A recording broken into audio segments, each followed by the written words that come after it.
নমস্কার বন্ধুরা, প্রতিরয় ক্রিয়েশন চ্যানেলে তোমাদের সবাইকে স্বাগত। আশা করি তোমরা সবাই ভালো আছো। কোন গোপনে মন ভেসেছে আজকের এপিসোডে আমরা দেখতে পাবো যে অনিকেতের মা শ্যামলীর হোটেলে এসেছে। শ্যামলী, তোমার সাথে আমার কিছু কথা আছে।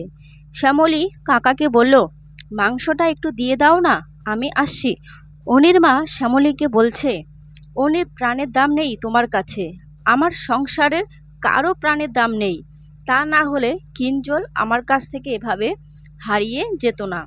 কেন এরকম করছো শ্যামলী? কেন আমার সন্তানদের এত বড় ক্ষতি করছো? কিসের লোভে বলো? টাকার লোভে, তাই না শ্যামলী?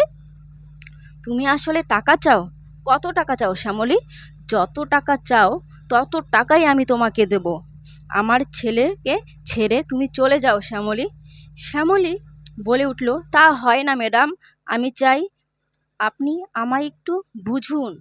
ম্যাডাম, আমি কারো ক্ষতি করিনি। এই ছিল আজকের কোন গোপনে মন ভেসেছে আপডেট। যদি ভালো লাগে তাহলে অবশ্যই আমার ইউটিউব চ্যানেলটিকে সাবস্ক্রাইব করে পাশে থাকতে হবে। অসংখ্য ধন্যবাদ সবাইকে।